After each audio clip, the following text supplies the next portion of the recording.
we've all been talking about what he is capable of for so many years now. I'm almost bored of saying it, but here is really showcasing that he's pretty damn all around, man. He's pulling out a lot of builds, a lot of cool builds as well, just doing what he does, and he's got that very good aggressive style as well, right? Like some of these Widowmine drop plays, it was just non-stop, and while one of them maybe went a little bit loopy, the rest of it, saving the Widowmines, getting them back, going in with the Raven at the right time, he's just looking very, very solid.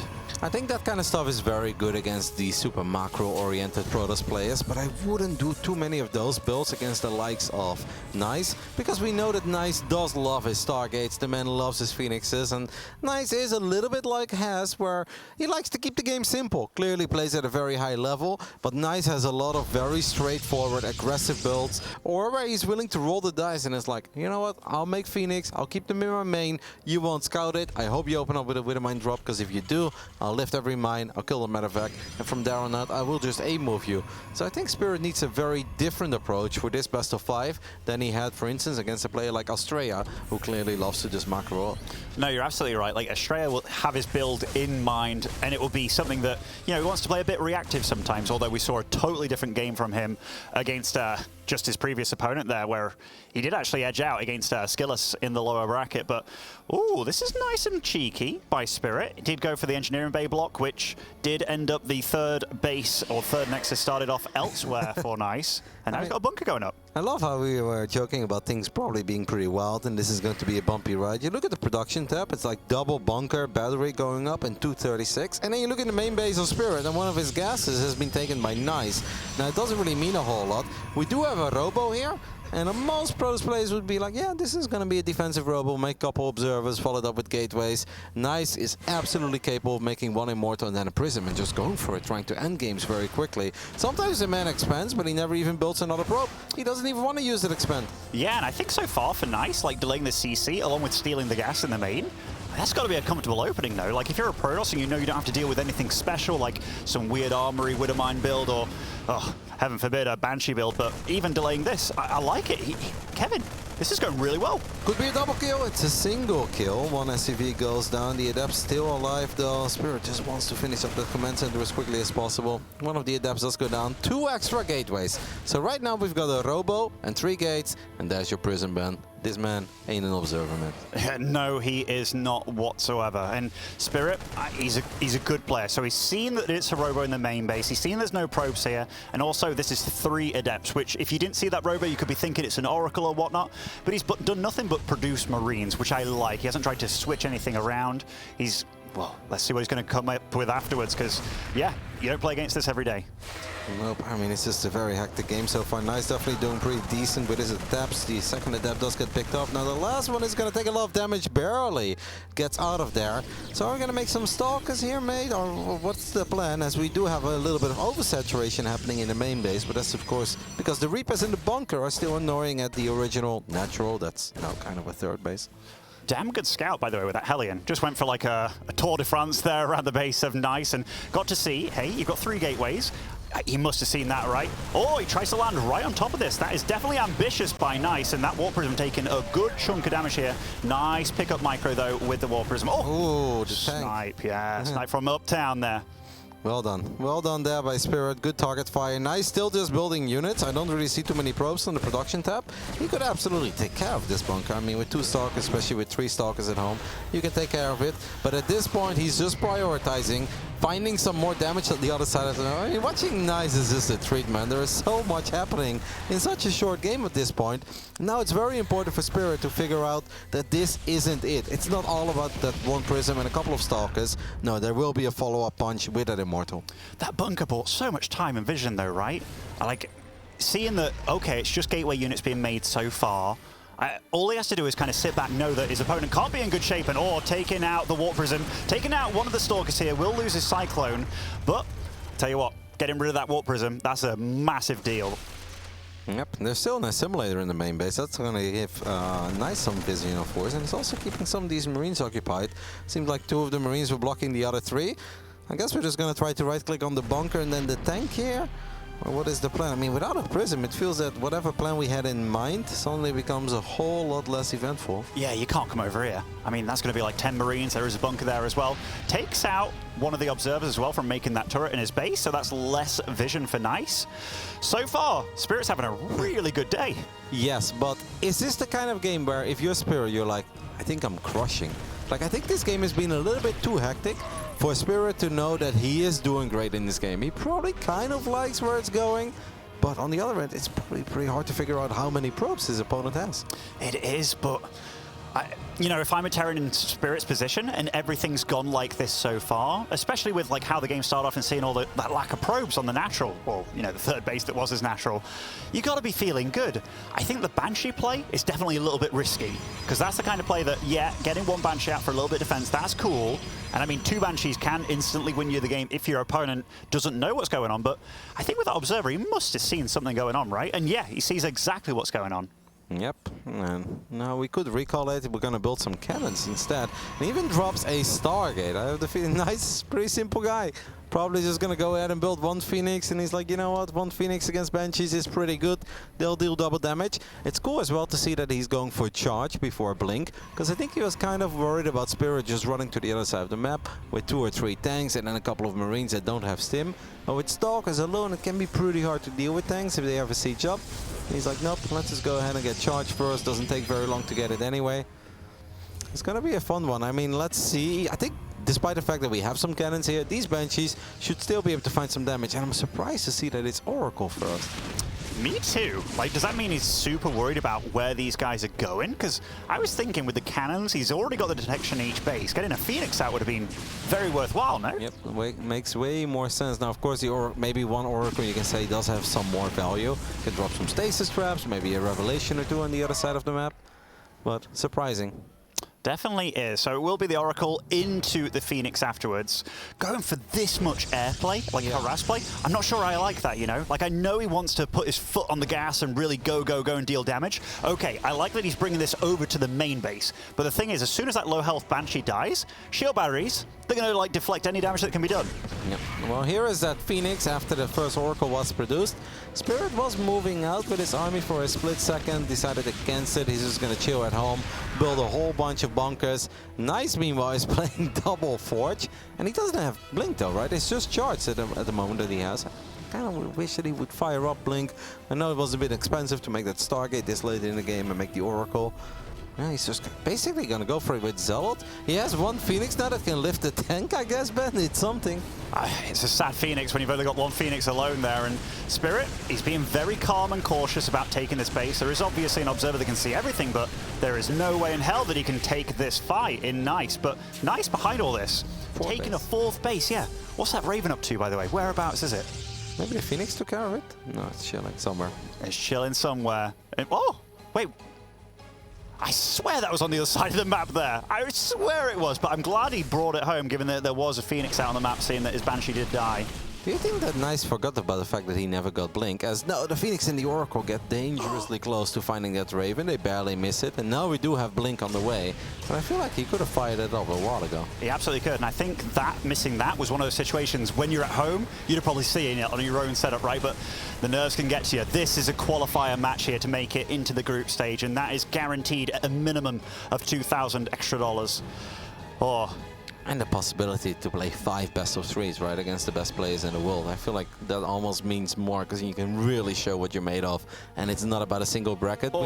Seems like we kind of know about these 2 Medivacs. We don't have Blink, but who really needs Blink to at least pick off one of them? Another Phoenix can actually hunt down the rest. The Raven is going to be a bit annoying, but look at Nice's economy. He's got 72 probes, over 4 bases, and double Forge. I kind of feel like it wouldn't be a bad moment to drop a Robo Bay, or we go for some Storms, but these Taiwanese guys, they kind of play in their own way. They like to believe in just raw numbers, get all the Zealots, get all the Blink Stalkers, and make games crazy and hectic and fly around with some Prisms. And if that's what they feel most comfortable with, I just kind of like to see it. It's funny how this game started off with this kind of, you know, Warp Prism attempt at being very aggressive. And now it's Nice being like, you know what, you're sitting back a lot. I'm going to take 5 bases here against the 3 of Spirit. If he can stay alive, for a little bit of time, which by the looks of it, he can, because Spirit has no intention of moving out anytime soon. Maybe with these ghosts coming out, that'd be a good timing, but yeah, Spirit gets a scan down on the army, and he's like, you know what, let's just stay back. No, I actually think it's a pretty smart choice, because if the army is just Zealots and Stalkers do have Blink now, do you really need to move out with small armies? The answer most of the time is no, just wait, because the bigger the numbers grow, the more it favors the bio player, because obviously there's way more range units. I don't know what half of the army of Spirit is doing here. A little bit of a rally derp there, the tanks and Marauders found by themselves, and Spirit is still going for it, but he's going to get absolutely swarmed by Zealots, and don't forget about the Phoenixes that can actually kind of keep these medevacs at bay, so he's going to try to gun down the Phoenix, but this should not have a happy ending for Spirit. No, I mean, some nice Widowmine connections, and he is denying mining at 2 of these bases, which is also good, and honestly gets away fairly okay with his main army. Needs to stim and get out of there, though, but very nice catch by Nice. Do you think Nice killed those rocks and then Spirit didn't know about it, and they're thus running across, like the rally was just kind of not what he wanted it to be? Well, that could be it. I mean, Spirit did end up losing a few more medevacs and a few more bio units there towards the end. But these mines surviving, that could have been a whole lot worse, because I actually thought the entire bio army was going to get surrounded by the ridiculous amount of Zealots that we had. And with the Phoenixes on top of the medevacs, it would have been very hard for the Polish Terran to escape. Yeah, Spirit at this point is probably thinking, all right, I need to deal more damage, because I've seen that my opponent's on a lot of bases here, so we might be seeing some risky drops from him continue. These were the mines. That's a very juicy mineral line. No reaction yet. No reaction. Nice retarget as well. 13 probes. Not bad for 2 shots. Another double drop has been set up on the right side. We're going to go up to triple Robo by the looks of it. Now the Robo Bay is done, but we haven't used it for anything. No observer speed, no prism speed, no extended thermal lens. I guess Nice just wants to build a couple of disruptors, but I still think he should get a couple of these upgrades from the Robo Bay. Yeah, early on I felt that Spirit was making it a bit too complicated, you know, with the Banshees and the Raven and such, when he could have had a bigger army. I like where he's going with this now. Nice pickups by the Phoenix. Does lift up a ghost or 2 there, maybe. Big Widowmines connecting, though. I think Nice has to get out of here soon, Kev, because he's taking a lot of damage back at home as well. Yeah, he does have a lot of gateways, but he just warped in 10 Zealots at home, I believe, to deal with this drop. Those are the new Robos. You really don't want to lose those yet.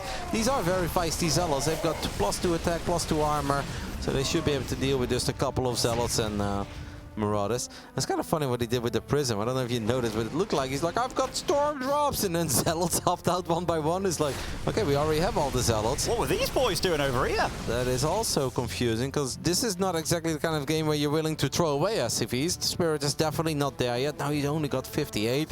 He's still rebuilding them, so bit of a derp there, maybe misgrouping. Definitely see that the pressure is getting to these guys. A couple of questionable moves on either side. There was no cancel on the Nexus either. No, so definitely, like we talked about it earlier, definitely a high pressure situation. Spirit finally being the one that's getting to do what he wants to do, which is being aggressive in multiple spots. And Nice taking quite a bit of damage from these Widowmines. You talked about it earlier. Isn't really that many upgrades going, like observer speed just to help clearing stuff out.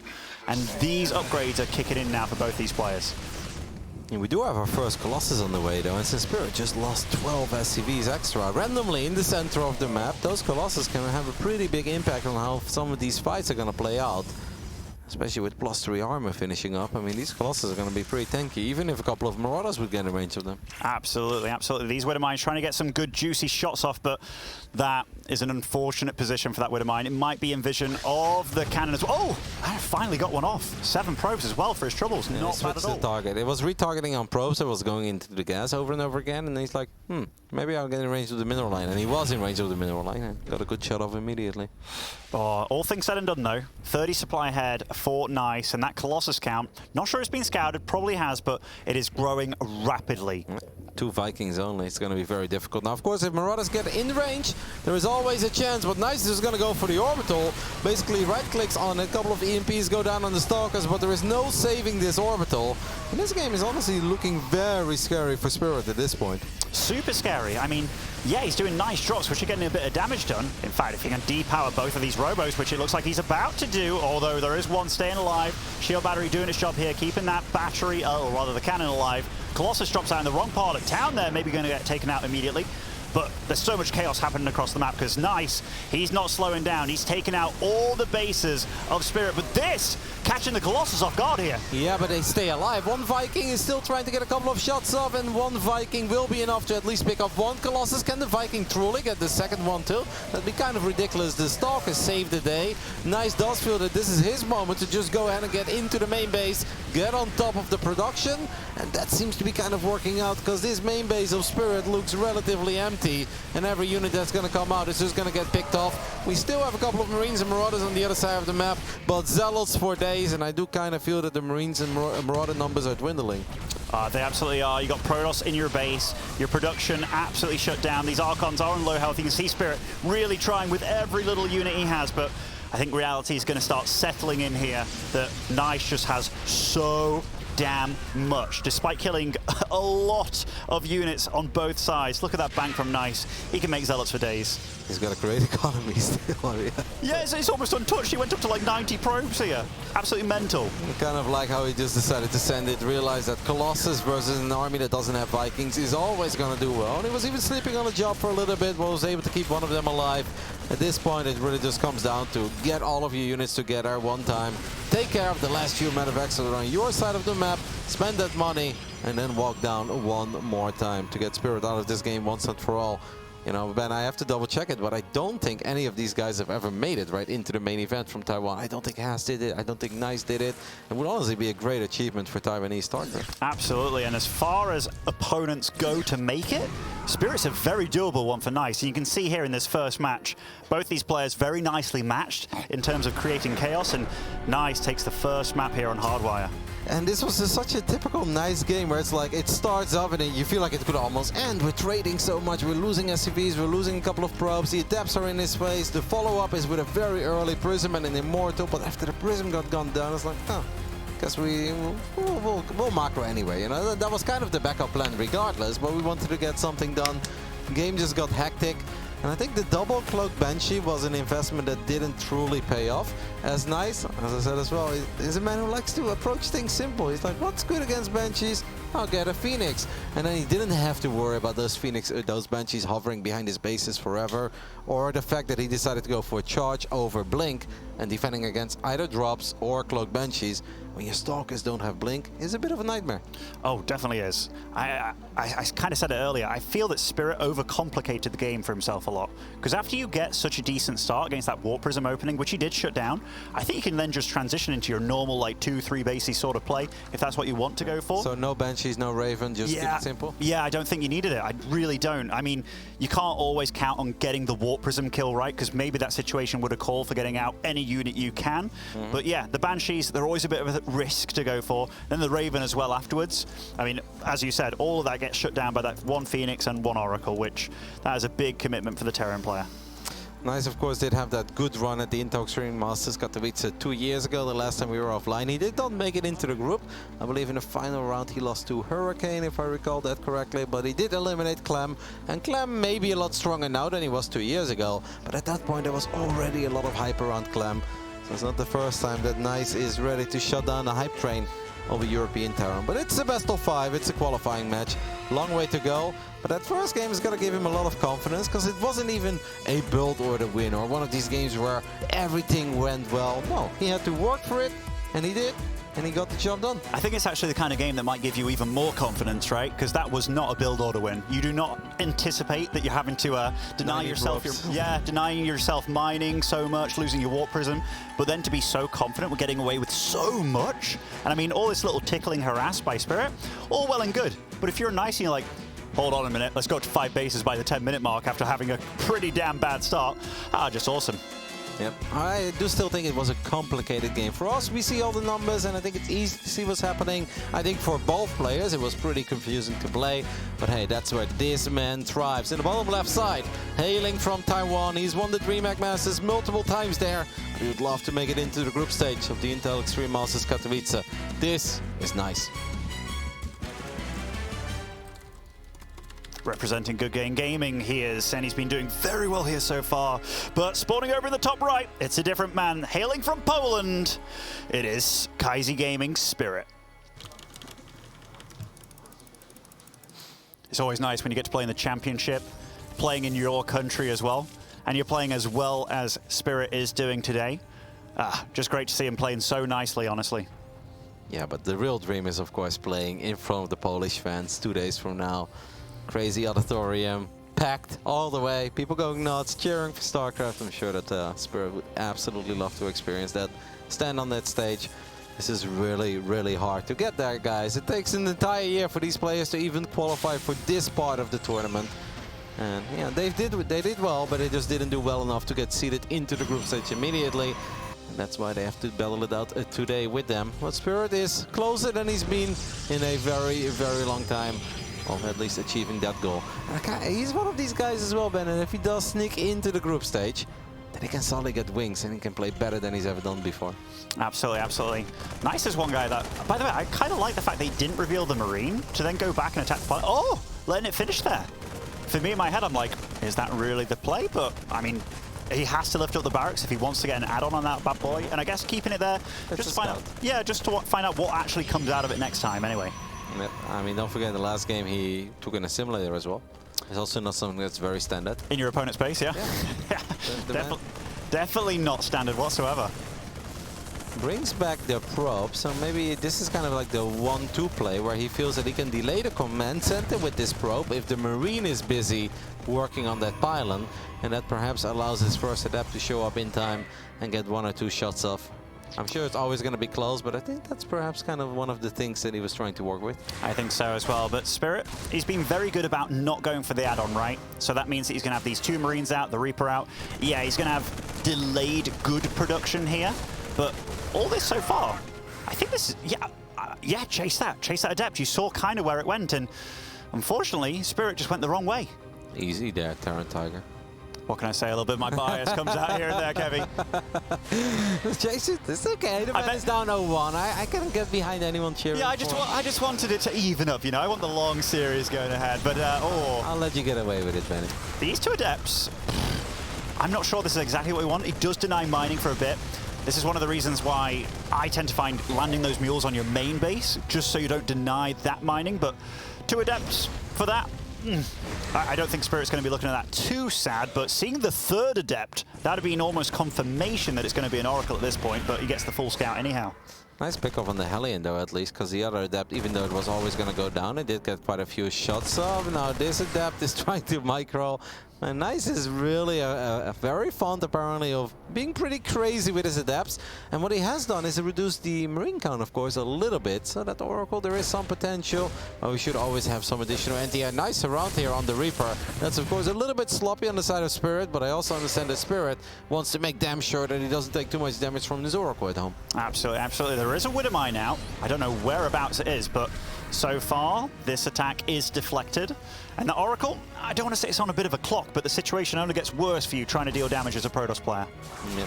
But I think the real pros, they're not even too worried about their first Oracle always finding the damage, right? Sometimes it's okay to just take the game from here. Keeping it alive is a lot more important. Drop a Revelation.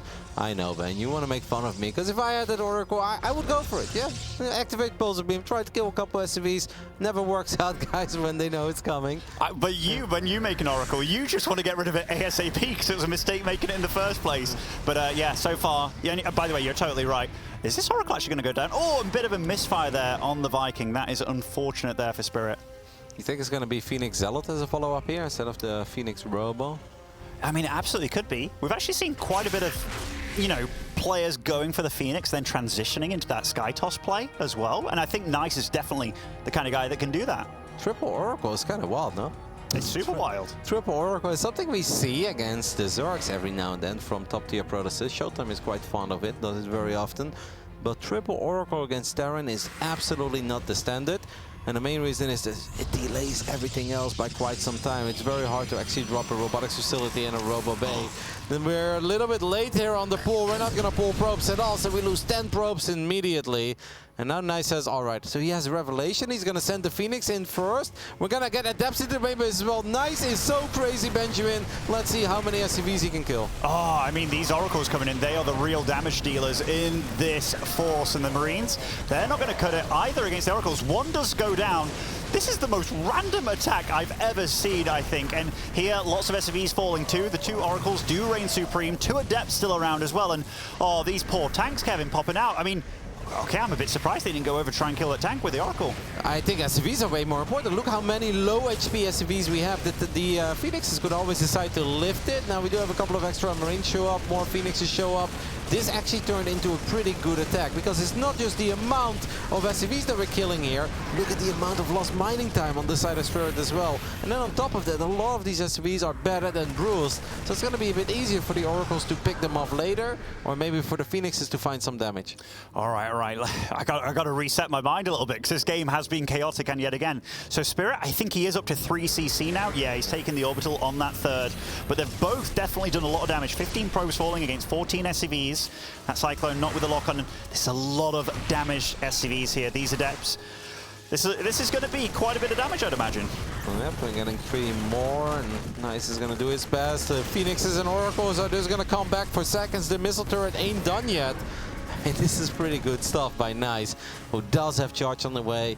He's got +1 attack on the way as well. I don't think it would hurt for him to get a robotics facility now. Not to transition into Colossus immediately, but to get some observers out. I do believe that would make his life a lot easier, because I think with everything that Spirit has seen so far, he must be willing to make a couple of Wither Mines. And I think that's the one way where Nice can let completely go of the lead that he's creating for himself at this point. Yeah, because it's definitely a lead, but it's not getting quite as out of control as Hardwire.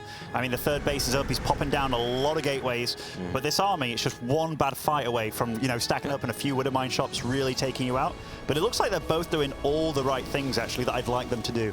And there's the armory as well, so that means that these Wither Mines are going to be permanently cloaked. Of course, we still have Oracles, but I don't know if these Oracles are going to live forever. I wouldn't even hate +1 air weapons at this point, and then that's a little bit of a cliche. Yeah, but look at the amount of Phoenixes that he has. Yeah, and he's not slowing down on them. We see them still leaving them. This is his army, oh my Ben. God. He's got 8 Phoenix, 2 Oracles. This is the army. And I think at this point, you may as well sneak in a +1 air weapons. This is, and he's even building a gateway on the side of the map just to keep on harassing Spirit. Like, he's playing a ballsy style here, Kev, because I'd be so worried about that Terran army crossing the map. Yep, it's reckless, it's macro-oriented, but then in a very simple, straightforward manner. And now we're even going to fight these Marines and the Oracles as well. First Oracle gets picked off, the second one is just kind of running out of energy, but it's still getting a couple of extra shots up. Now, these target units are very expensive. So some days it looks like the Protoss gets a great trade where you're like, wow, that's like -7 Marines. But the amount of resources that go down when you lose an Oracle and 2 Phoenixes is actually often a bit more than the amount of Marines that you're picking up. Yeah, the one thing that we really have to look at, it's nice for Spirit to scout that with his medevac drop with a couple of mines in. By the way, I've never seen that. A production tab with 2 different barracks in production. That's not normal, right? What's happened with it? Is that because it doesn't have a guy building it, I suppose? No, exactly. I guess that's what it is. Now, this is kind of the issue that I mentioned before. We don't have a robotics facility. These Wither Mines are going to be permanently cloaked. We are going to build a couple of cannons by the looks of it, but that mine is always going to fire again. These Wither Mines are going to fire too. Oh, nice. I feel like you had the money for it as well. Would have made your life a lot easier. Yeah, like all of a sudden, even though this has been all about Nice being aggressive, all of a sudden we look at the supply and it's like, Spirit, he's actually not doing bad at all. He's got +2 weapons along the way as well. Kind of neglected that second engineering bay of his, but you can really feel that the chaos of the situation, every time they want to deal damage, they're just punching each other in the face and not blocking. It's been a phenomenal best of 5 so far. Very entertaining. Wither Mine from the high ground. Should be able to get a decent little shot. Oh, well done. No, 10 kills in total on that single mine. And Nice like, all right, you pick off my SCVs or my probes. I'm going to pick off your SCVs. But the thing is, Spirit's army is actually getting better over time. It's going to scale well. All of these mines are cloaked forever. And only now the first robotics facility goes down. And I'm afraid that that's just a little bit too late. But knowing Nice, he will probably have a little counterattack going. These Zealots are going to be well upgraded. He missed the Wither Mine on the high ground, so we're going to see a few probes die, and yet again here most likely. But yeah, 3 popping off there. And that's just salt in the wound at this point. But 1 base is down, 4 more to go. Spirit's army, he's actually been supply blocked for quite a bit of time here, Kev, so no more reinforcements coming across the map for him. But there's no splash in Nice's army, and that's exactly what he needs. Yeah, I mean, I'm even more worried about the mines. I think the Zealots with good upgrades, they can kind of get it done, but these mines are just getting some really good shots up, and there are still a few extra mines to run back to. And even if we do manage to clean this up in the end, it wasn't for nothing. I don't know if picking up in front of this many Phoenixes is necessarily the right call. I know that Nice was all over it, but at this point it's better to just keep on running, keep on firing, because you get better trades. Nice still has this gateway as well on the top side of the map, so now he feels that it's his time to counterattack again, but he still has no way to see the mines here. No, I mean, we have to remember all those mines stayed alive here as well as he ran through that valley of them. And this is starting to get out of control here, Kev. Is Nice doing it all of a sudden? I think it's very hard to just run into the main base if you cannot. Okay, if you can lift those mines, as these mines are going to counterattack, can we lift the mines on the ramp? The answer is no, we cannot. And that means that those mines are going to get good shots of as well. If you would be able to kill the eBay before +2 is done, I think that'd be a very big pickoff. But Nice instead wants to go for the kill. I don't know, with just a couple of Zealots, just a couple of Phoenixes that don't have a lot of energy. I don't think this is enough. It's very scrappy and it's very scary for Spirit. As we have some friendly fire going down there as well. I mean, these Zealots are still here, but I think the reinforcements for Spirit will be enough to clean this up. You know, all things said and done though, Kev, like, I think that was so damn good for Nice, even though it is very costly because his army of Phoenix, very, very expensive. Because Spirit on the other side of things, like, he's been trying to get damage done. This might be good and, oh, okay, only 3 probes. That's a lot of Widow Mines. What a chaos game, man. There is an observer now, though, so we can actually start lifting up. Oh, good shot there on one of these mines. Extra Zealots showing up. I don't know, Nice. Maybe sometimes it's better to just chill for a split second. But this man doesn't know how to chill. He just knows how to attack. Exactly. He loves the fireworks that are going on right now. As long as that happened on the other side of the map, it's not damaging your economy. I can't believe he's still going. Yeah, and I think he's probably going to go for some friendly fire again. He's like, oh, that's a lot of mines. This time we're going to split up a couple of Zealots. The Phoenixes really don't have any energy, though. We're running into a choke point. Nice. I really think it's better to just chill for a split moment. But the man just wants to keep on going. Oh, my goodness. And everything getting eliminated here. What is the resources lost have at this point?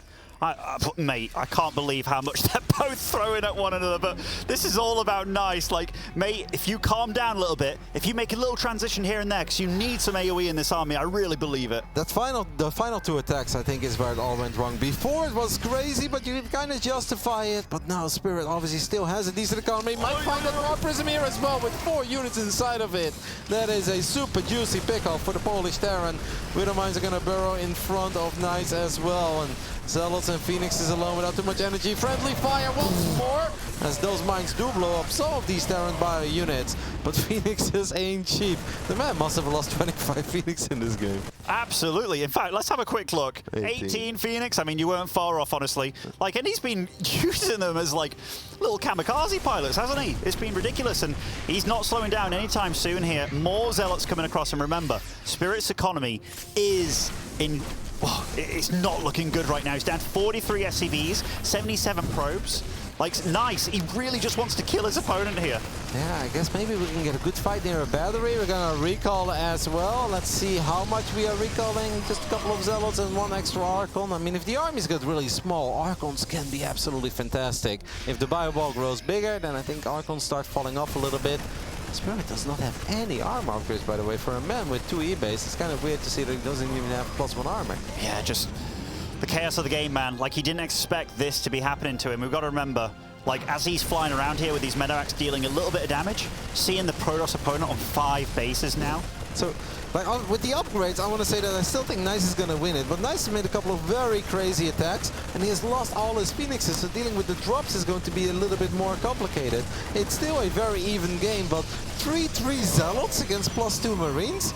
We're going to need a few more Widowmine shots there. Absolutely. I mean, it is, okay, it's only +2 armor finishing up, which is, that's one thing, so okay, it's kind of, yeah, it's kind of even on that front, but +3 Protoss player coming in against 0 armor. I mean, Spirit, he needs to buy himself some time just to recover, and this drop, Kev, that's doing a lot. Can't recall because we already recalled towards the bottom with that 1 Archon and a couple of Zealots. So the most important Nexus here for Nice is going to get picked off. We're losing 17 probes in the process too. And knowing Nice, he's very upset about it. So he's just going to attack with everything to the other side of the map. I was about to say, like, yeah, he's walking somewhere. We know where it's going, though. The opposite side of the map immediately. In this 3rd base, extremely exposed here with lots of mules. But look at the supply, Kevin.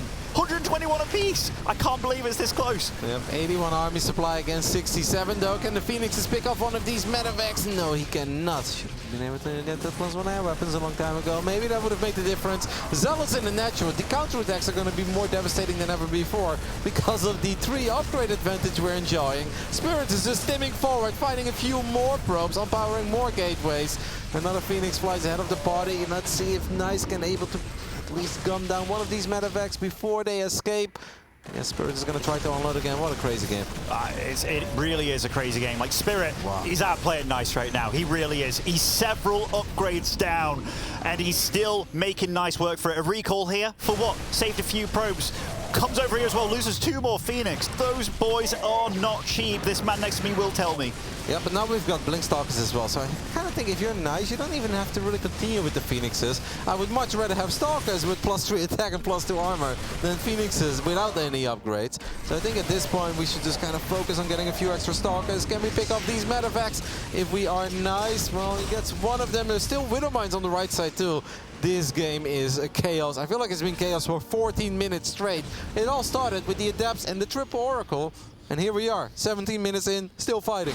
I love that Nice's response to everything happening is like, okay, attack, attack, attack kind of thing. And, you know, if he kept a few of these Phoenix alive, he'd have cleaned this up quite a long time ago. But look at Spirit. From 5 bases in Nice, he's now down to just 3. His economy also in tethers here. It's absolutely chaos, and Ghosts are going to be coming out because, I mean, Spirit, even though he's dealing a lot of damage, that SCV count hasn't been growing whatsoever. If I was Spirit, I would lift this orbital up right now immediately, because I think defending on the low ground is going to be too difficult when you've got that much supply still out and about on the map. There are a couple of Metavacs on the right side, you've got Metavacs on the left side of the map as well. I think Nice is going to go ahead and try to kill this orbital. I guess we still have 2 left for Spirit. How do I defend? I attack. Oh, that has been the motto here, absolutely. And now we're getting to a bit of a base trade situation here. And I mean, like, there are a few air units around, so even dead airspace don't really count that much, but I'm not even sure who this favors at this point. We say that now, man, but I can totally see these Phoenixes flying to Widow Mines, and there is no way to kill those flying buildings anymore.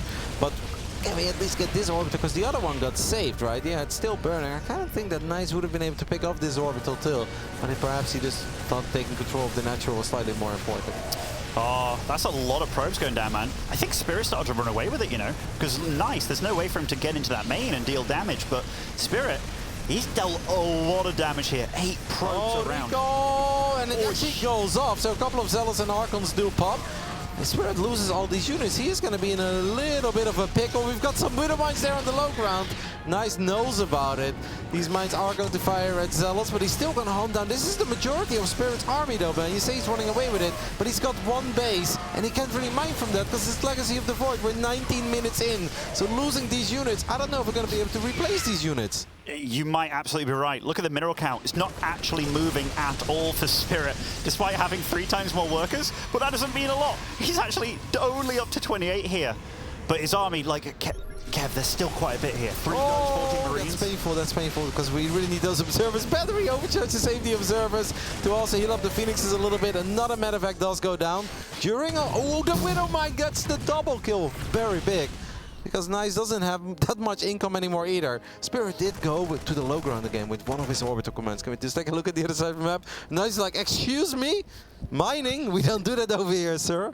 No, and I mean, what is Nice going to do? He's obviously going to attack. How? And so I saw the 2 Marines left on the left side, but having those 2 Marauders join in the fun over there, this was a bit greedy by Spirit, right? Knowing that, hey, his army's going to be out on the map a little bit.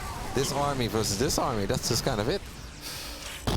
That's a lot of healing. Like, if Spirit drags on the fight for a little bit here, get some good EMPs, that's the last Phoenix, and oh my goodness, Spirit's handling this really well. Yep, great EMPs, great on-barrel with the Widow Mine as well. He's not going to take the shebate of that Phoenix dragging the Widow Mine shot above the bio unit. And that's one of these games that Spirit is probably very happy with, but at the same time, really frustrated, where he's like, what was that? But Spirit, you should be proud, mate. You played out of your mind for the majority of that game, because being down 5 upgrades, well, being down 3 upgrades, it's not easy being down 3 upgrades and economically being down as well. That makes it almost impossible. But the Mad Lad got it done with non-stop aggression. And you really felt it, right? Like, as soon as he was the one being aggressive, Nice couldn't keep up with him, man. Like, he really couldn't. He was bouncing here, there, and everywhere. And Spirit just getting damage done with huge armies on either side. Very well handled by him, because that is super hard to do. But both these guys very nicely matched when it comes to creating a chaotic game. Super fun. I do think that Nice at one point was pushing his luck just too hard, right? Where it's like, mate, you know, there's like 4, 5, 6, 7 Widow Mines there in the natural, and he still just kept running in there. And the fights went on for so long that it wasn't just one time that those mines fired. No, they would fire again. And even when you get into the main base, if you have no way to clean up those mines at that very moment, you know your attack is going to run out of steam. And by being that aggressive, it opened the door for our Polish Terran to find more and more economic damage on the other side of the map and eventually tie things up. I mean, not a very clean game, but a super fun game. Yeah, super fun, super chaotic right from the get-go. It's wonderful to see both these guys with their very, very aggressive styles duking it out. And yeah, just the way they both handle the defense and stuff. Like, it's funny to feel that somebody wants to be more aggressive than Spirit in StarCraft 2, but Nice is showcasing that the best defense is a good offense until you really have to defend. And then, I'm not sure about it, Kev, because for me, I know that when I've been aggressive in the past, it's to kind of mask that weakness that maybe I haven't been the best at defending, you know, but it really felt like Nice fell apart that game. It all started so promising at first for Spirit, but then we're like, okay, what is Nice going to do with this arm? He's got like a bunch of Phoenix and 3 Oracles, and then the Adepts get into the main base, and he suddenly started ravaging everything. And just all hell broke loose, and I feel like it was like that in that state for 12 minutes straight. And eventually it seems that the Widow Mines getting just great connection after great connection, whether it was on Probes, Zealots, or Phoenixes. I think truly the MVPs of that game. Oh, absolutely, absolutely. Getting into the third map now. Here we are on Glittering Ashes, and spawning over in the top right, representing Good Game Gaming, it is Nice. Slightly quicker robo, and that man could have very well been up 2-0. Instead, we're all tied up because of the fantastic medevac play and Widowmine play from this man. Representing Kaizi Gaming, this is Spirit. Spirit playing awesome this tournament so far, showcasing a lot of different builds, a lot of finesse when it comes to playing the late game, even going battle cruisers with 3-3 multiple times against Protoss.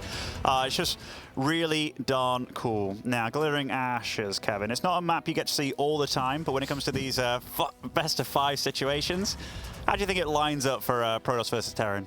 Well, a lot of people say the map name, but that was a very odd one, Ben.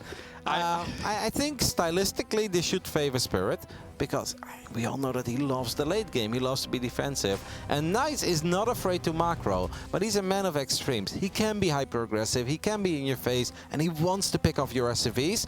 But if you play too defensive, he says, all right, then I'll go 5 bases, make a ridiculous amount of gateway units, and I'll create an even bigger advantage for myself from there on out. And no matter how well equipped your Terran army may be, if you're going to have to deal with a 5-base Protoss that has well upgraded Stalkers, Immortals, and Colossus, that's very difficult. And if they have a great economy behind it, then even if you win a fight, you basically need to kill that army twice, and that's where it becomes almost impossible. And that's why as a Terran, you still kind of need to always be out and about on the map, keep the Protoss player honest, but that's where it also opens the door for Spirit again, or excuse me, for Nice, to find a way to abuse your move outs or to punish you when you're at your weakest as a Terran. It's just playing against Nice, I think as a Terran is a bit of a nightmare. But yeah, scouting and making sure you don't move out too early, I think, are the 2 most important things. Definitely. It definitely feels like Nice knows what his strengths are, like Harstam said. So if he knows that he's a man of extremes, he's getting those armies out very early, getting lots of Adepts, lots of Oracles, the Phoenix. So if you do try and go out and scout him, he's going to kill those units. Then it's like, okay, all of a sudden there's 5 Nexus on the map. So I do like what Harstam pinpointed about his play.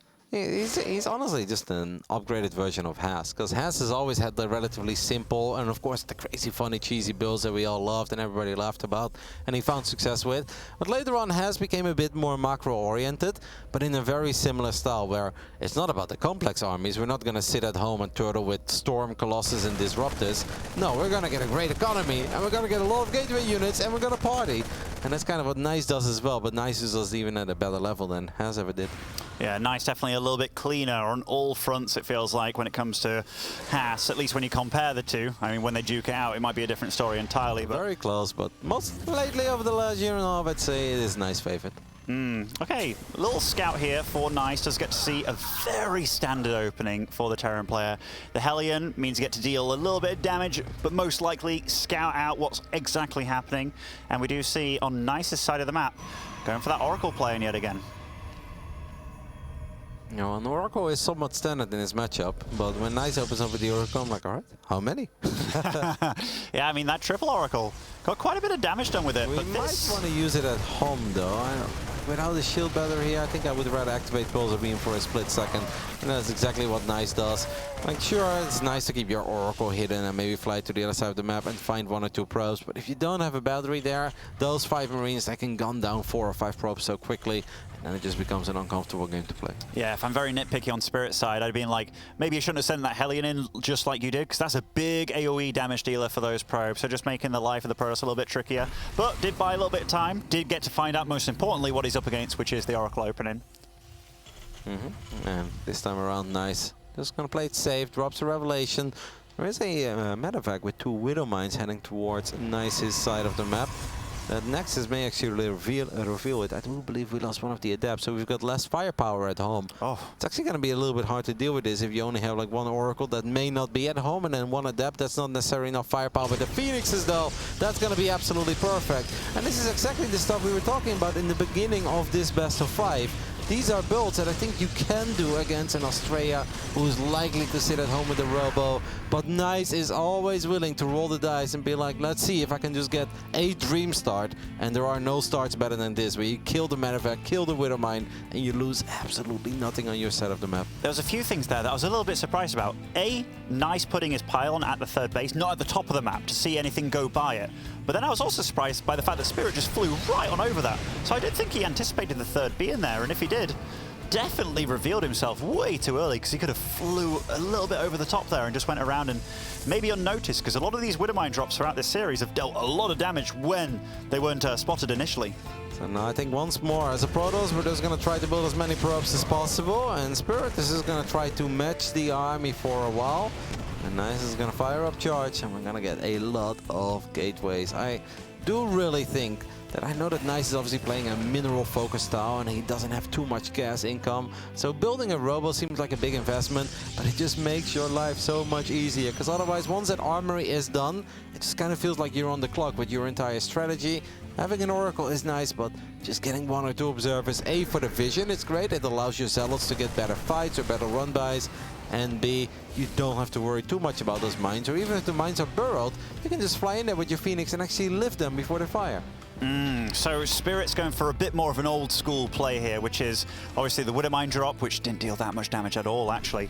But then going into the 3 racks push off the 2 bases, all the upgrades lining up very nicely here. But this is a build that's been around since almost the beginning of time, it feels like. So Nice, he should know what he needs to do to go up against this. Great pickoff, actually. Yep, I wasn't sure if he was aware of that, but he absolutely was. Drops a Revelation. Should have also realized that there weren't too many units at home, or he still had this army revealed in the first place. I can understand that Spirit is a bit afraid to run to the other side of the map, and I also really don't think he should. Against somebody who's just spamming Zealots, you don't want to make early move-outs. Even if your opponent has a base more, even if they have more workers, they need to attack you because they are not transitioning. Once they transition, that's when you can start going out and about on the map. But at this point, even if he's mining more, you have the better army if you're Spirit. Just get bigger numbers because it favors the ranged army. Also, like, this is when you start learning from the series and what your opponent's doing. Nice has no intention of transitioning out of this mix right now. Maybe when the game gets a lot later, but yeah, you can see by how he's posturing on the map. And this Phoenix count growing ever higher. Spirit's doing the right thing now, which is just sitting back, but still damage is going to get inflicted. Nice has got himself into a nice position, and yet again. Yep, it's a very good spot, and Spirit seems like he's still going to move out, and that's going to open the floodgates, man. Zealots are going to come in from each and every single angle. The Zealots don't have armor, but they do have +1 attack. I think it's mostly about the Widow Mines. A few SCVs already going down. I'm incredibly worried here for Spirit. We know he's got good micro. We know the Terran players can start a step, but I feel that this is going to be sweeping leaves on a windy day. The Zealots are never going to stop. Oh, and he's going for it, Kev. He's going for it. I'm a bit surprised that he's doing it in the way that he's doing, but he's going to meet him kind of in the middle of nowhere. In fact, this is... Okay, there's more Zealots at the top there, but those Widow Mine shots, those were massive. I think Nice took this fight about as badly as you could, though. And he's still going to win it convincingly, and I think that kind of says it all, because he has overwhelming numbers. The Phoenixes are going to get on top of the medevacs. Look at the reinforcements, by the way, of the Terran player getting sliced up there by those extra Zealots. I agree with you, the initial start wasn't great, but this is everything that Nice wanted. Spirit played right into the hand of Nice Spirit thought maybe I need to get out and about on the map because this is the moment where otherwise he gets too far ahead economically. But the man is not transitioning. He's staying on the same units, and all that Nice wanted was for Spirit to move out, and he did. Absolutely, absolutely. Playing into the hands of his opponent. And we talked about it a little bit, but there is a lot of supply dying from Nice, actually. Probably not enough, but I just saw him lose quite a bit of supply, so there was Spirit trying to do a counter attack, but this is too much. Yep. Really nice Phoenix micro, by the way, like throughout the series. Well, kept all of them alive, and good job with the Oracle too, by the way. It's sometimes hard to keep an Oracle and a Phoenix alive at the same time, or maybe that's just me, but well done by Nice. The man is just off to a flying start here at the Intel Extreme Masters Katowice. 2-1 up now in the qualifying match. He has played a great day of StarCraft. And Spirit is probably regretting, I think, mostly the initial Widowmine drop, because the Widowmine drop is good unless you go up against Phoenixes, and then suddenly you find yourself in an awkward spot, you lose a lot of map presence.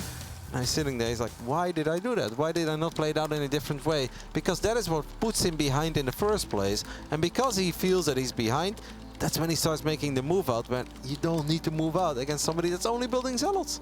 No, absolutely. Like, this is the kind of series, like in a best of 5, you really get to learn your opponents, you know? People used to talk about series players and such, where you really get to know what your opponent's actually going for. And Nice so far, he's shown that he loves these mass zealot styles, big mineral gaming, lots of Phoenix and what have you. Just sitting back and just getting some walls up, making him go the late game where he got a bit flustered. That'd be really nice. Anyhow, ladies and gentlemen, we're going to go to a short break. Stay tuned.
Welcome back to the opening day of the Intel Extreme Masters Katowice 2022, where we are in the middle of finding our second player to make it out of the open bracket into the group stage. The score is currently 2-1 in favor of our Taiwanese Protoss. Nice, but Ben, it's been a very scrappy, messy best of 5 so far, and it could have very well been Spirit up 2-1. Absolutely. It could have been either one of them winning 3-0, honestly, like with the ways that these games have gone, but they're both perfectly matched for each other. For us as the viewers. Going into the fourth game here, Spirit currently 2-1 down. If he's been saving builds from last Katowice to this one, this is the time to whip him out. Nice is such a fun Protoss to watch, just because it's so, I feel like it's this brute style, right? Where it's like, all right, I get ahead, get a lot of bases, get a lot of probes, and I'll get all the zealots. And I do understand it that even as a Terran, you know deep down inside, I don't want to move out too early. Eventually you're like, no, I better go, otherwise there will be Storm, there will be Colossus. But it's obviously very hard to decide those things in the heat of the moment, especially when it's so hard to scout if your opponent is roaming around with Phoenixes. Anyways, let's see what Game 4 on Blackburn has in store for us. In the bottom right side, we're looking at the main base of the man who is one map away from making it into the round of 24. This is nice. And what a way to do it would be, man. Hero in the first round, Skillis in the second, and then Spirit, who's been on fire. Spawning over in the bottom left as our blue Terran. It is Spirit. That is legitimately a very tough bracket here in the round of 36, I guess. Yeah, even though this is very much a unexpected qualifier match here, you can't say either one of them doesn't deserve it. I mean, even Spirit starting off with Dom Ragu as his first round opponent, then going up against Estrella secondly, who's been very damn good as well. We are, of course, not done yet. It's been a long and feisty opening day here, and it's been a lot of fun. I think we've seen some crazy games, and I've absolutely been loving the fighter spirit that these guys are showing. Willing to go down to 10, 15 SCVs, but still trying to bring it back. This really goes to show what this tournament means to all the players. We've got 2 more best of 5s after this to determine our final 2 players to make it into the round of 24. One of those matches is going to be Australia versus Uthermal. I believe that's the final game of the day. And the loser of this series will drop to the lower bracket, where Ryong is waiting, the man who always gets all the love from Maru. Yeah, he does get all the love. So that means he beat Hero. I tell you, he's had a real tough time as well. Who did he beat? Probe? But that was pretty well played by Probe. Then he lost to Beyond 1-2, so the only guy to take a map off him. Then he beat Creator, and then Hero. That's real tough as well, to go all that way. But you can still technically go home without making it out of this bracket. Very annoying pylon here. He's been enjoying a lot of this, right? Just putting a pylon in his opponent's base or in a simulator and such, just being a little bit annoying, a bit offbeat here, off meta for sure. It's one of these things where if you analyze it, is this good? Is it the right investment? Most pros will tell you, no, you don't really get that much out of it. But Nice has clearly done this time and time again. And I think anything that this Taiwanese Protoss player can do just to make his opponent feel a little bit more uncomfortable, units slightly out of position, building slightly delayed, even for a split second. He's got all the experience in the world with building pylons in your face and taking your gases, while you don't face this kind of stuff very often. So even if it's not the most optimal StarCraft, look at the amount of SCVs here on the low ground. Spirit clearly a little bit paranoid already. And that probably has something to do with the pylon that Nice is building in his face. Definitely. And how many gateways going up here? So we've got 1 proxied, which we know about, and there's 1 more at home going up as well. So looking to be very aggressive here, starting things off on Blackburn. And against this kind of opener from Spirit, this actually could be very scary for the poll. Straight up Trigate. I mean, a Hellion is not going to help out, but it will perhaps help out in scouting.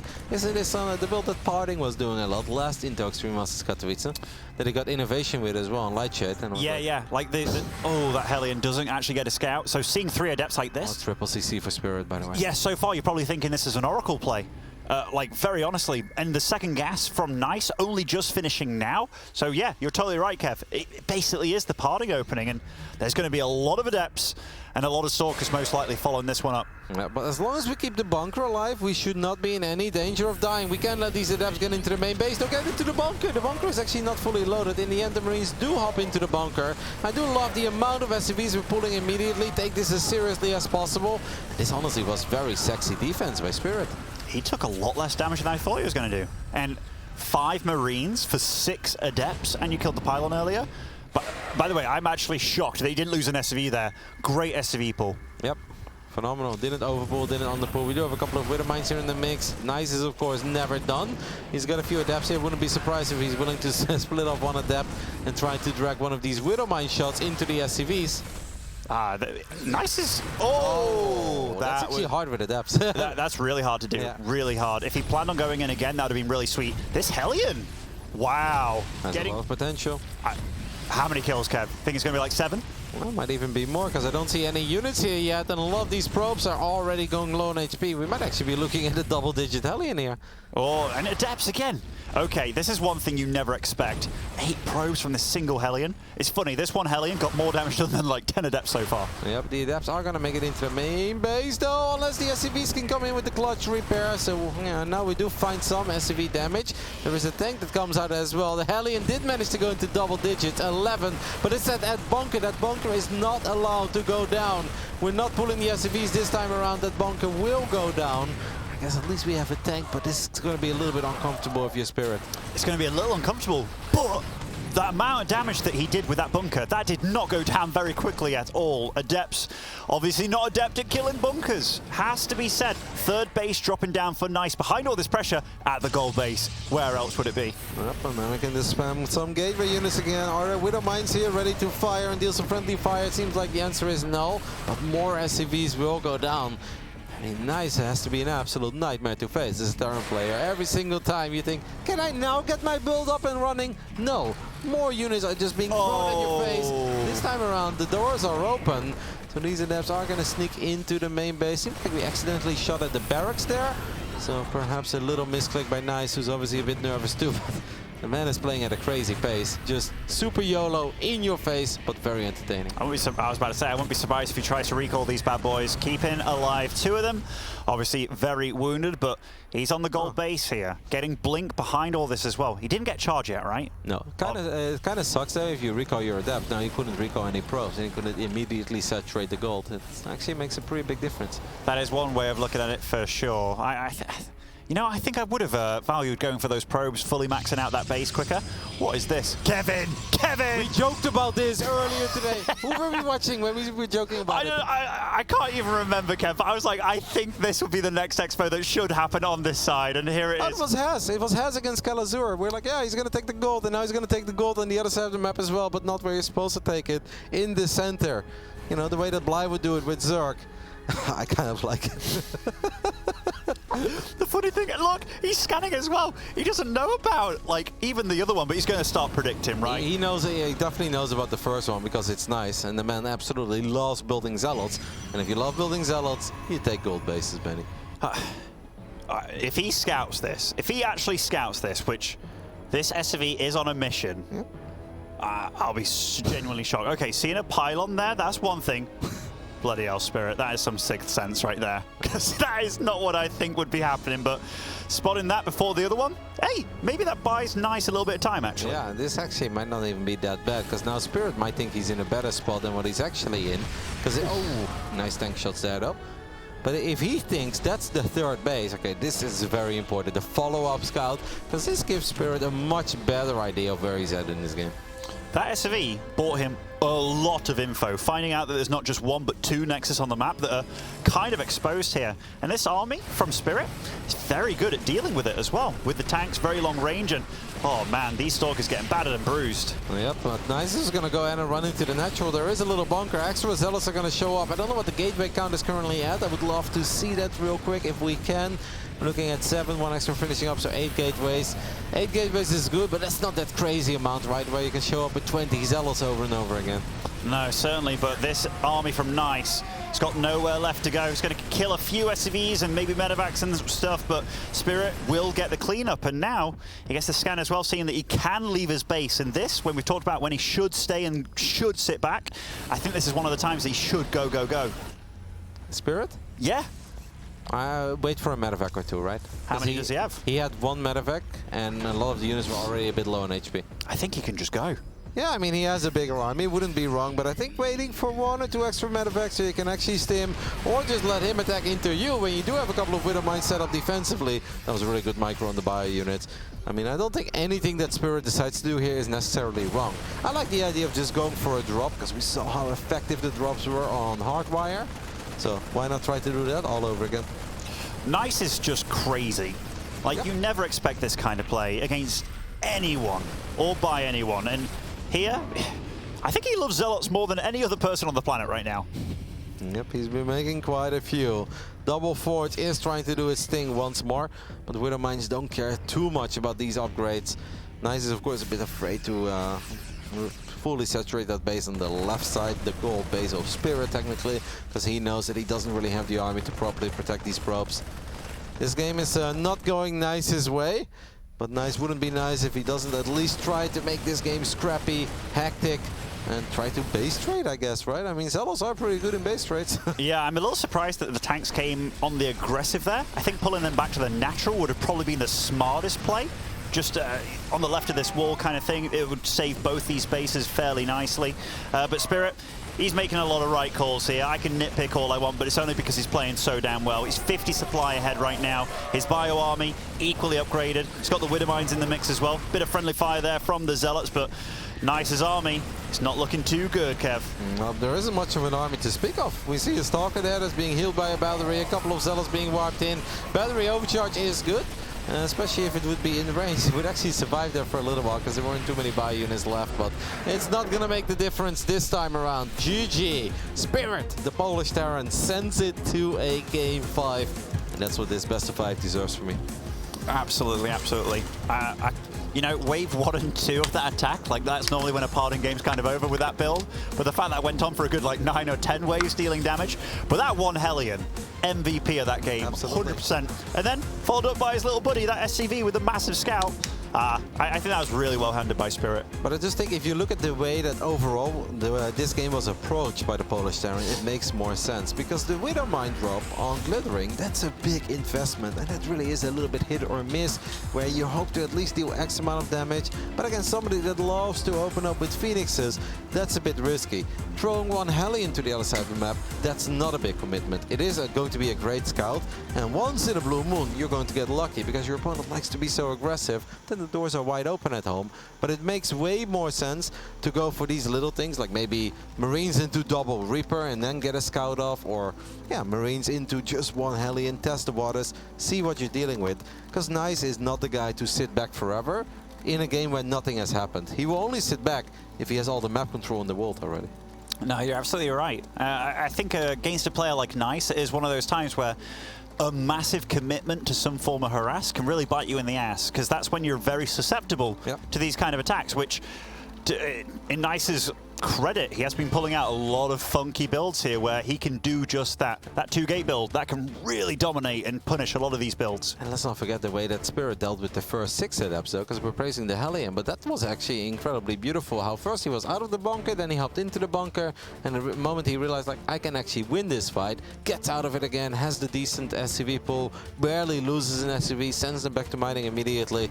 That was as clean of a defense as any Terran could dream of. But then I don't know who's caught the momentum's in, because Nice can be like, well, not a lot of things went super right for me that game, and it was still like, oh, it could have been whatever. But for Spirit, he needed so many things to go right for him for it to actually be a win on his side. And now we're down to one map here. Which player is going to go into the round of 24? Anyhow, spawning here in the bottom right of Berlingrad, playing as the Red Protoss, it is Nice. And what a best of 5, and what a tournament has it been for him so far. Same can be said, of course, for our Polish Terran in the top left side, representing Kaisi Gaming. This is Spirit. Piotr. The great muscle of Poland, famous for pulling door handles off of doors. Once upon a time known as Sol, but then he apparently lost to too many Protoss players on the ladder. So he said his soul left his body, and all that's left is his spirit. And that spirit is carrying him pretty far in this tournament so far, Benjamin. Is that what he said? That's what he said. Also, he wanted his own Wikipedia page. But anyhow, Berlingrad. Okay, so this map, when it comes to TVP, this is one that I tend to feel is pretty okay on both sides. Like, I think this is a good battleground to end it off on. Yeah, Berlingrad is a fun map. A lot of straights. You know what we haven't seen yet at all from Nice, and I feel like that's a build that's normally right up his alley too. There's some good old 2-base 4-gate Blink Stalker. Robo, a couple of Blinky boys. That's true. It feels like that's gone out of fashion for quite a few players, but then there's other players that live and die by it. Yeah. I mean, we see the macro-oriented version of it very often. We saw plenty of times today where it's 2 gateways, Robo and a Twilight. We get a couple of observers, we go up to 3 bases, but Nice is not the kind of Protoss to go up to 3 bases without a lot of crazy things happening in the first place.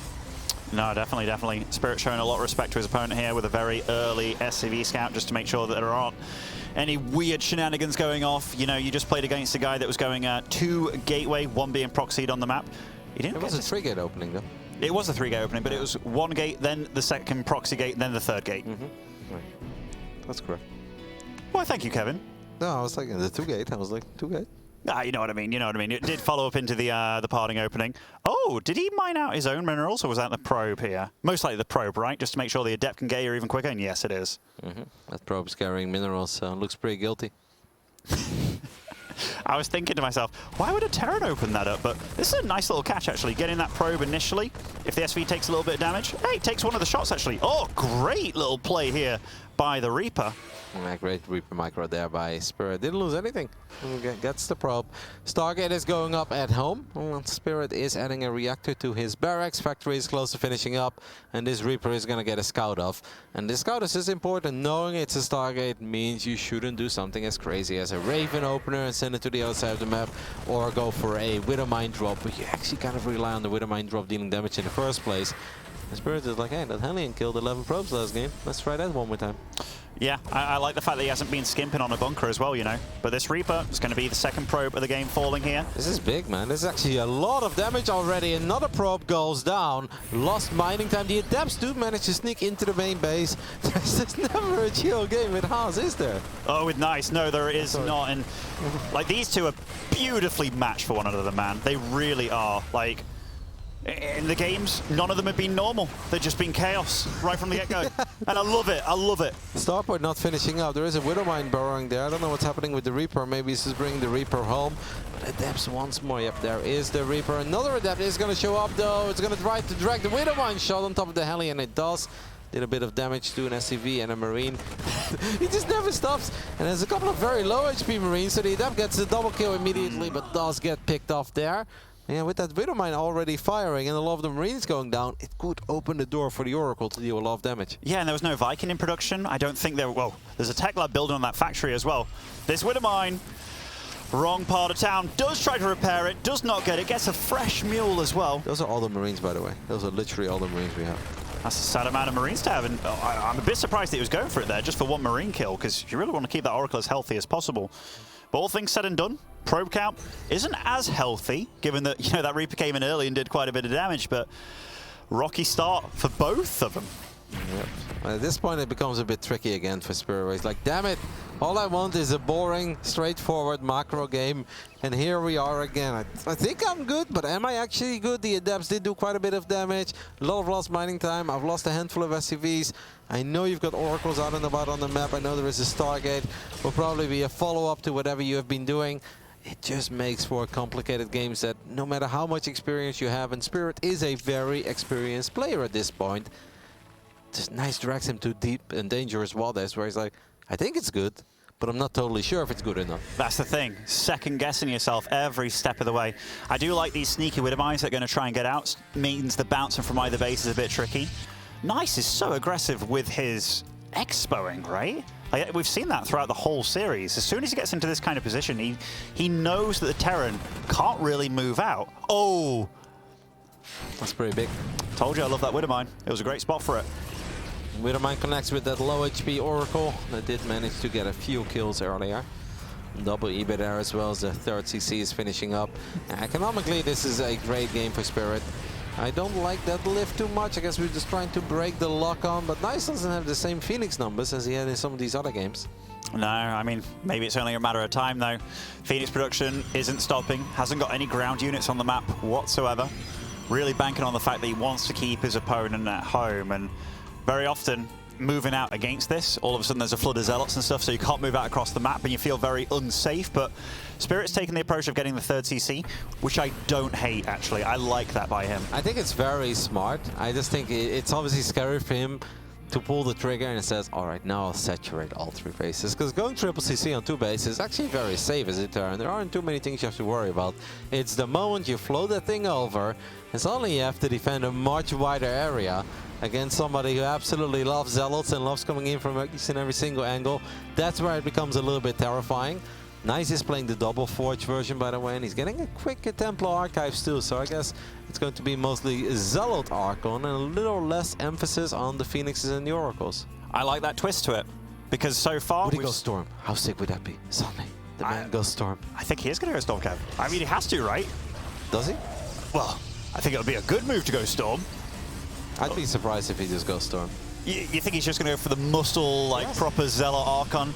I mean, I wouldn't be surprised. After the way he's played the previous 4 games, you expect him to just fire up Storm here? I'd be shocked. Maybe I would be, maybe I would be. Like, if there was a Robo on the field, like, for a Warp Prism, that would make the Storm more viable, obviously, but yeah, I think you nailed it, Kev. Try down a scan. That's a good scan for Spirit, by the way, because he sees that those gases are not up and running. This poor orbital. Wait, did that Marine block it? No, it didn't, did it? I think it did. No. Close. Wasn't too fat, you know. Being on a diet that Marine has, will get to land it. 5th Nexus. I mean, he's mental. He's absolutely mad. How many gases does he have? I have no idea. Can we take a look at the natural of Nice? He's got 2 gases. Yeah. the double forge, 5 Nexus build, 2 gas. Oh, that is shameless. You know, find yourself someone in life who loves you as much as Nice loves Zealots. Yeah, or Nexus. Absolutely ridiculous play. Does lose that Oracle. That's quite a lot of vision going down the drain here, because still no Robo, right? I mean, no, the man is building Zealots, man. He's building Zealots. Okay, he's taking extra gases now, so I really do hope that he drops a robotics facility. Memes aside, this is a very big moment for these players. They have been fighting all year long to get here, and they've got their own unique way, and that's beautiful about StarCraft, that you don't have to play the same as everybody else, but there are certain things that are just mandatory eventually, and that is a Robo way down the line when the armies get too big. And that's kind of right now, and that's why Nice is dropping the robotics facility. I'm happy to see it. Spirit is dropping the Ghost Academy. And the only thing I would really say for Spirit is, like, get all the Widowmice, man. He's playing mostly tanks by the looks of it. I'm actually very surprised by that. I'm super surprised by that. Widowmines are so scary in the mix. And look how defensive with the walls.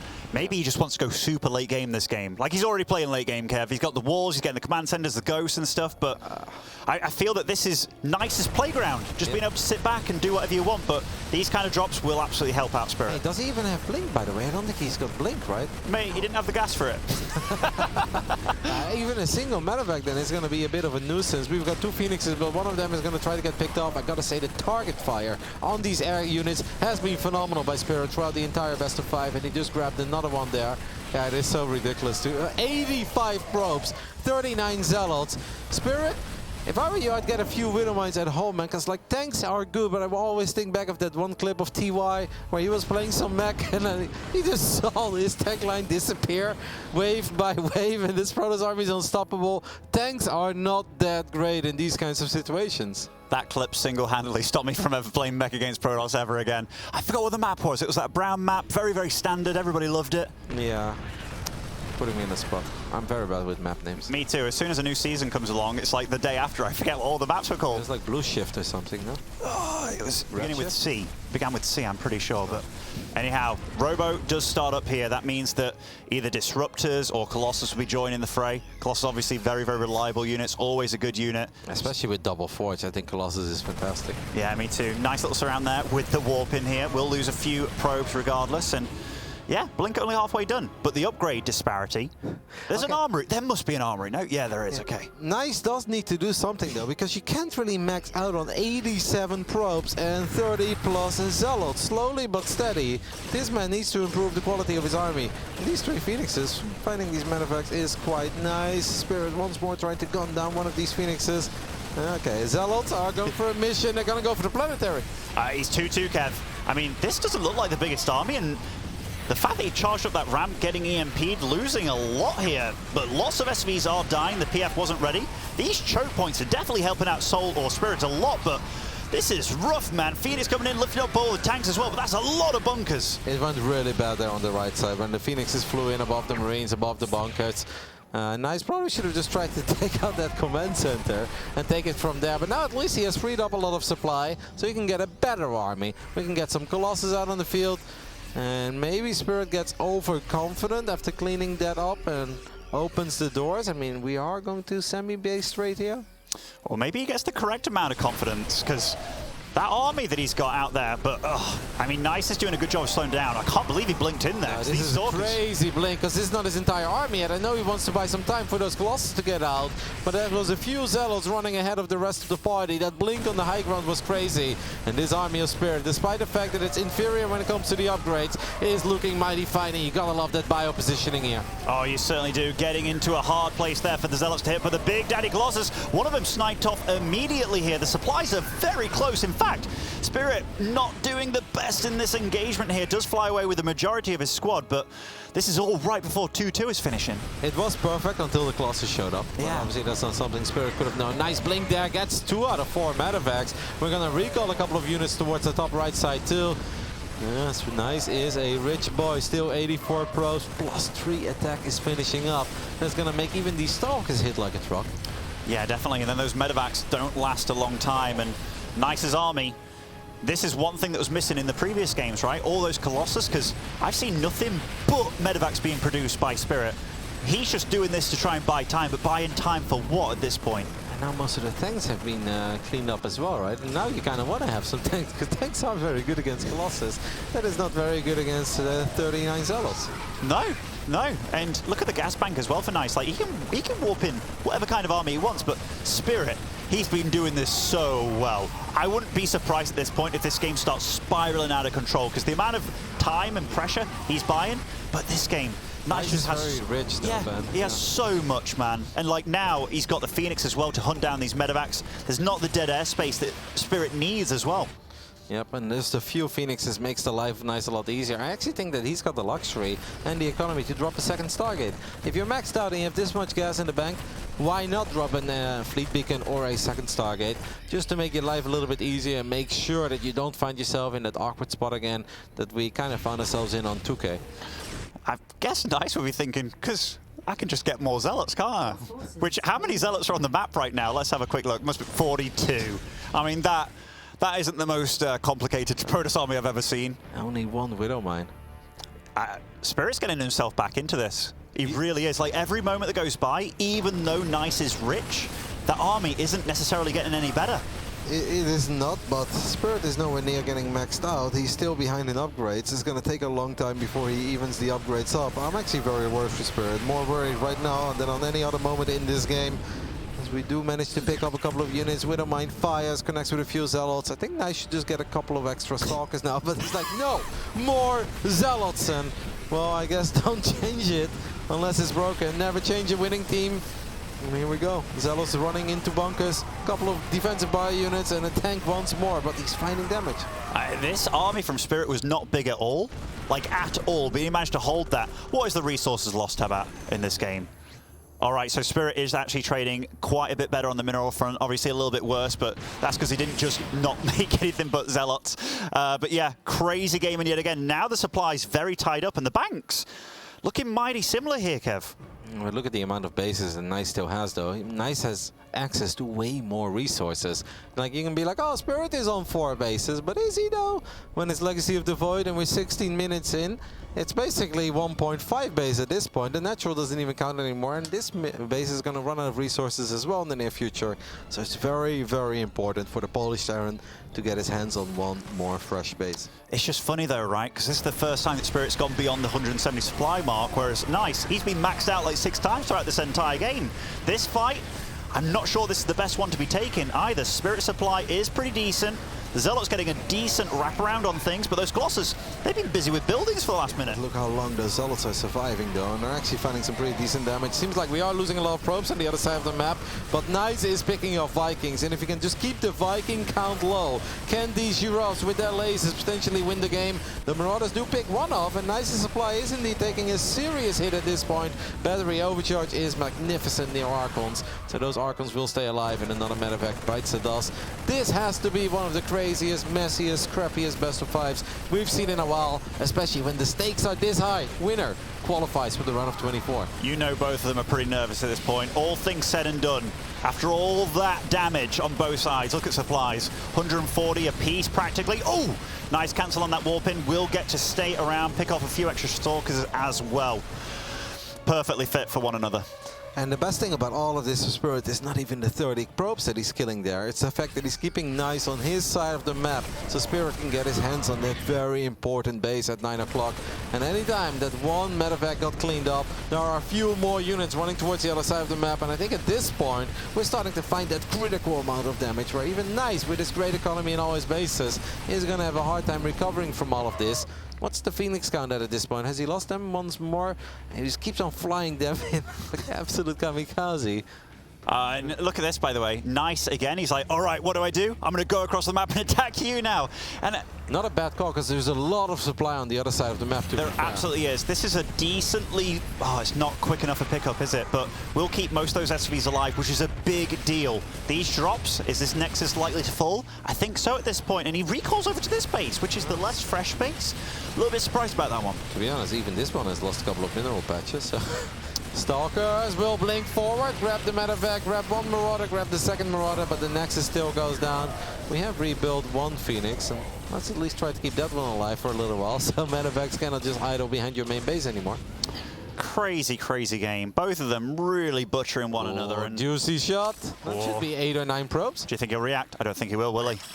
Oh, 10. That... Mate, these random Widow mines that have just been going into any base here, there, and everywhere, I guess that is the one weakness of having like 7 bases by the 12-minute mark. How many? He doesn't have too many observers either, right? And that's why it's obviously very hard to keep track of the army. We're building one observer right now. There is one ops on the other side of, actually defensively. He's going to try to grant some vision to reveal these Widow mines. But with all of this time going by, this works out magnificently for Spirit. His army is getting better than it's ever been in this game. Non-stop Vikings, couple of extra ghosts on the way. EMPs are going to have a field day against these Archons. I don't know if Spirit is totally ready for it yet, but I do feel that his army right now is better than it's been for a very long time. Look at these Colossus. They feel like sitting ducks to me. They absolutely are. And look how many ghosts are in the field too. All those Archons popped like balloons, and the supply of Nice just absolutely plummeted. And what is his answer? 9 more Zealots. Yeah, but at this point, maybe against all these Vikings, that's not even a worse call. I do like the disruptors that we have on the way. Spirit needs to be careful that he doesn't get too overeager, that he doesn't stim too many times, because that's when the Zealots can make the difference once more. And we've seen in this series, like when Spirit's moved out a few times, it's been the wrong call. But it's like Nice has him in a position where you can never know. And I mean, Spirit has been doing a good job of scouting here, there, and everywhere, constantly aggressive and stuff. But now we know that Nice... In fact, I'm looking at it now. It's not even the worst position in the world. Like he's still 2 Novas away from winning this game. Yeah, exactly, exactly. What a scenario here. I love the fact that the ghost count's getting really high, though, because that is one thing that works out very well against this army. Yep, Stalkers are going to try to kill again. It's so funny how Nice can have great moves and then kind of awkward moves at the same time. Like, that's a good move. Using the Nova to zone away the bio. Stalkers blink forward, pick off a couple of Vikings. Just a few times where maybe he too was really feeling the pressure and just got a bit too reckless with a couple of his attacks. Spirit kind of forgot about his Vikings there. There is one Colossus left. Look at the amount of Zealots, and they're finding some success. But great pickup of one of those Disruptors. Yeah, the Disruptor thought he was one of the Zealot boys there. Ran front line, and a Fusion Core starts up as well for Spirit. He's not slowing down. He's going to the late game, and yet again. But at this point, both these guys, look at how they've expanded. They're actually getting to a point where their expansions are next to one another. Yep, they're going to take each other's bases soon without being aware of it. There is one Widow mine denying a Nexus from going down at 6 o'clock, but there aren't too many resources left. I gotta say, I love that Nice kills all the Vikings, and he's like, back to Colossus. Because then by the time that you finally rebuild all those Vikings again, are you ready for those remaining Disruptors that are on the ground? It's just been it's been very scrappy but incredibly fun between these two. Yeah, it's funny, right? The swings in this game where it's like, oh, I feel good for this player. No, I feel good for this player. Like, I've flip-flopped around back and forth 5 times. I think ranged Liberators is a great call for him this game, though. The only thing that I'm sad about is they didn't start like +1 air weapons and stuff a while ago. If you got +2 against this army, you'd be looking fresh. But Spirit, he managed to get all the way across the map without Nice knowing.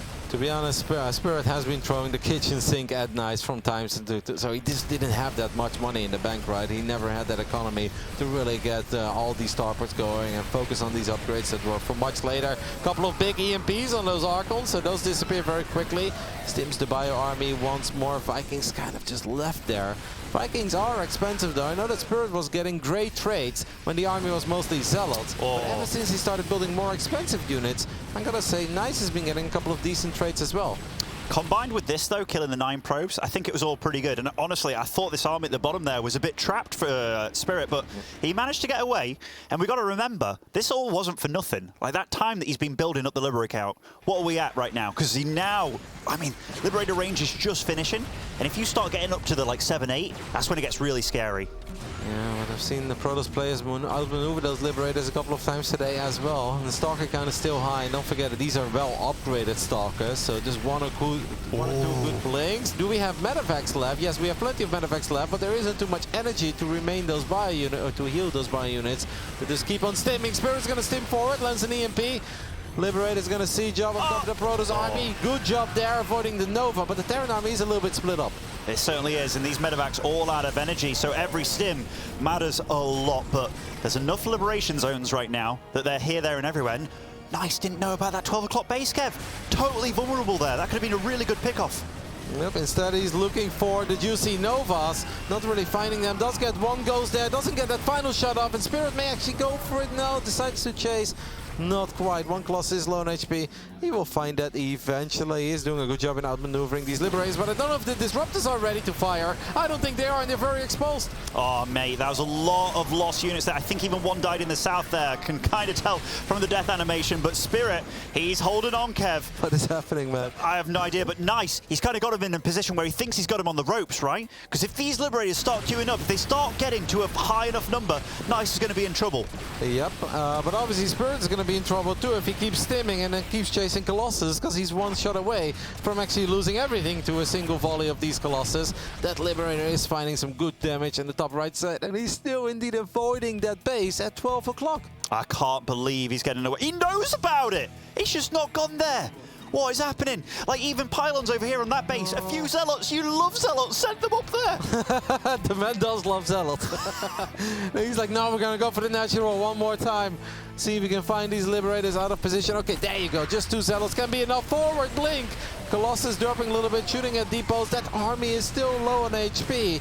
Spirit's got 182 supply, but where is it? Is it in the bottom? Is he dropping the main? Is that what's happening? Yeah, it's heading right into the main base. And look, a recall just in time. But the Liberators, if they get set up here, he's going to be in a lot of trouble. Taking out this army. I mean, the EMP is going to be big if he lands them, but the Disruptor shot, taking out quite a chunk of units. The Stalkers all bunched up there next to the Nexus. Now he finally gets in on top of that army, but holy crap, look at the supplies. They're still so close. It worked out well for Nice, though, in the end, because he's going to get the Liberators. All these medevacs are empty. We can chase this army down, potentially. There is a Widow Mine that gets his shot off. Spirit ends up losing everything that he sent towards the other side of the map. He is rebuilding, and he's dropping the top right side.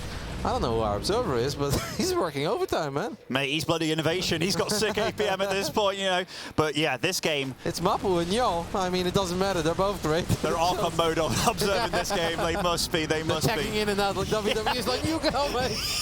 You're in for the 5 I'm sweating. I'm out of gas. You go. Let me regenerate. This game is absolutely wild. 144 supply apiece for both these guys here. Literally life. Oh no. I mean, they've still got a chance. This is the winner bracket. This is great stuff from both of them. Yeah, this is a very big game, because if you lose it, you have to completely reset your mentality. There is a great player in the name of Ryong waiting for you in that lower bracket who is playing some fantastic StarCraft. This has to be so exhausting. I'm exhausted watching these games. Imagine being part of it and playing it at such a big stage. Round of 24 is on the line. Yeah, I think whoever wins here, it will be so damn happy that their day is done.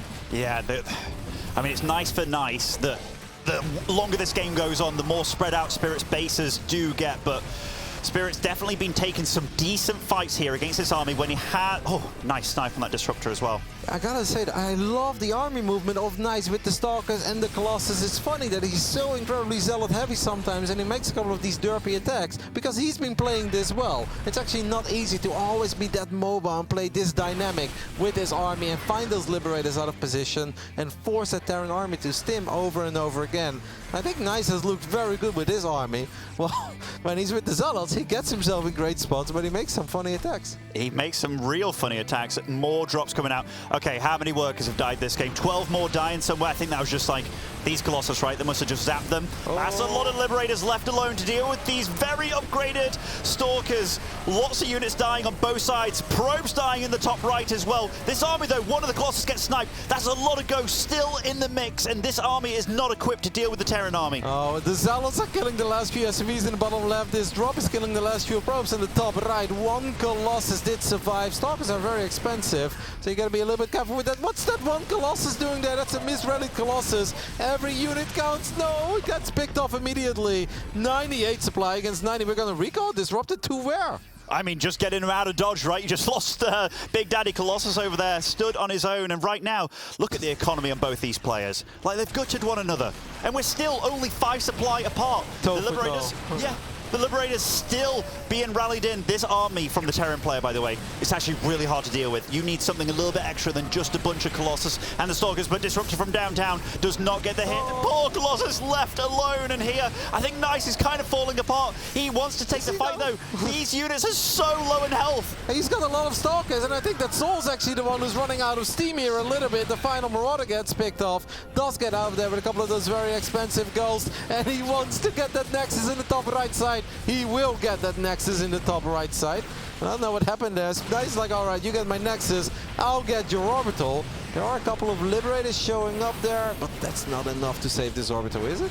No, it definitely isn't. These are highly upgraded Stalkers shooting out of the sky. Again, 5 supply apart. These low health bad boys in the top right will pick off a few extra probes here, but mate, I have no idea what's happening. 26 probes to 18 SCVs. They've been within 5 supply from each other for like the last 12 minutes. Yeah, exactly, with so different approaches to the game as well, but... He's gonna feedback.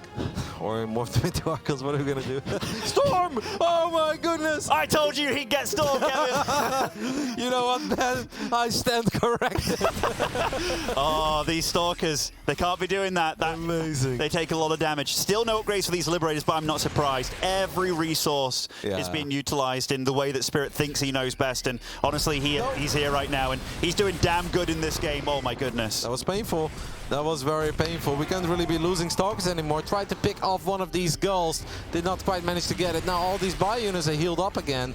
Good job there, dodging the EMP. Storm is almost done, but those tanks are going to be incredibly problematic to deal with, because Nice just has no income anymore, does he? Absolutely. Like, I think he's up to 1 base on the right side. I mean, both of them are kind of screwed when it comes to income. I would love, actually, if Spirit just grabbed 2 Liberators, plonked them on the bottom left bases, just to help him out a little bit against potential run buys. But Storm, boy, that's a lot of high Templars. Yep, yeah, I don't know if all of them have Storm though. I know he has 1 or 2 Storms remaining, but the other ones have been wiped in not too long ago. The first Storm was good, the other ones were slight overkill, and he didn't really get all that much done with it. Now he tries to morph them into Archon. Spirit is aware of it. Can go back into Widow Mines. I kind of think that Nice should have tried to take out the Planetary. Nice feedbacks here on the Ghost. And he really wants to get it. You can see that Stalker really wants to get that Ghost. But the Ghost get healed up by the medevac. What is happening? I have no idea. I don't know what those medevacs were doing either. Just maybe trying to go in for vision or bait some feedbacks or something, but... Crikey, what a game. Both of them realizing the kind of situation. Yeah, this bottom left base, this is the one that I kind of want a Liberator over or something, but I think Spirit realizes that Nice just wants to do nothing but kill him. These High Templars very left out in the open there, but no energy left for any EMPs for him. No observers, no high ground vision. You can't run into these tanks. It's definitely not near the Planetary Fortress. Archon gets picked off. Nice, I know it's scary, and I think he is afraid that if he runs all the way to the bottom left side, that he's gonna lose his own last mining base. But if he doesn't take care of that base, he will never win. And Spirit is just happily dropping whatever Mew he's got left. I don't know if he's got like 1 or 2 orbitals left in the bottom left side. And Spirit is slowly but steady running away with it, because these tanks, I don't think, is something that Nice can ever deal with. That was an ambitious blink, by the way. Like seeing that Liberator sieged up as far away as it was. Nice. Oh, tried to go for a drop there with EMP. Left him behind, actually. Oh, got Killed item. Even oh, what? We're moving out with the tanks? That is a play and a half, and Nice, you know, he is looking to kill you right from the get-go. That is a nice spread of these High Templars. Some EMPs do go down, some Storms go down as well, but I think that's it. I think Spirit has just enough, and he's chasing him down with everything that he has, getting on top of that army. The Archons, they're not going to survive. Nothing survives. Spirit, oh my goodness, making it in to the group stage.